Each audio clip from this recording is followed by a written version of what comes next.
When you dial 911, you expect emergency services to show up. But legally, EMS in our state is not required to. Tonight is night one of our 6-night series, Essential, a KCCI investigation. KCCI Chief Investigative Reporter James Stratton is here. And James, departments across the state are struggling to figure out how to respond to calls. And Laura, it's a shock to so many across our state, including us when we first started investigating this story. An ambulance, not essential in our state, nor is it required to legally come when you dial 911. We learned about it through some research, but some Iowa families, including one you're about to meet from Northeast Iowa, learned it during an emergency.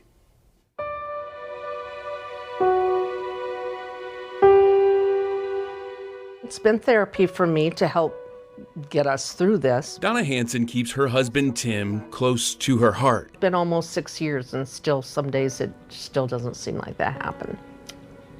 The day his stopped beating, Heart attack. Yep.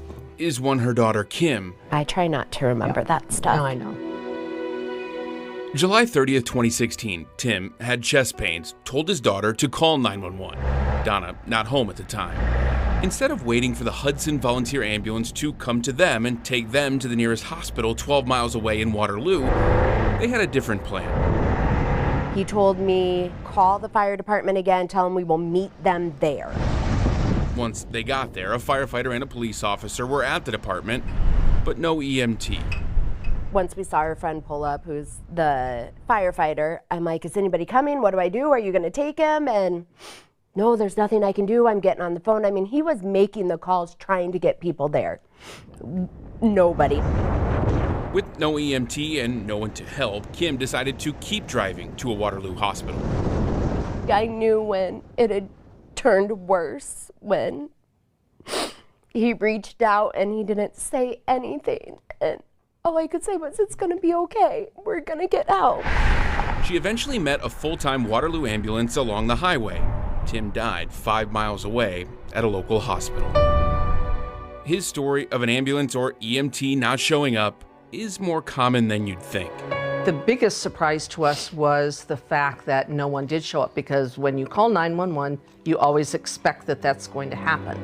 When you call for police or you call for fire, you're going to get police and fire because it's mandated by Iowa law. EMS is not. The service is not essential in Iowa, meaning if you need an ambulance, one is not legally required to show up. I think the pandemic. Senate File 615, signed into law by Governor Kim Reynolds last June, provides the framework for counties to deem the service essential. It also allows them to create a referendum to raise property taxes to fund EMS. Since 1979, since EMS was on the books, it's the first time that we've ever seen the words EMS and essential in the same sentence, in the same paragraph, in the same bill. So it was a huge step in the right direction. A step in the right direction, but money and an essential service are not the complete answers to the problem. I still have to sign the Bridgewood. According to the Iowa EMS Association past president Mark McCulloch. You could snap your fingers right now and say, here's $1 billion. We still aren't able to provide statewide EMS coverage because we don't have the people.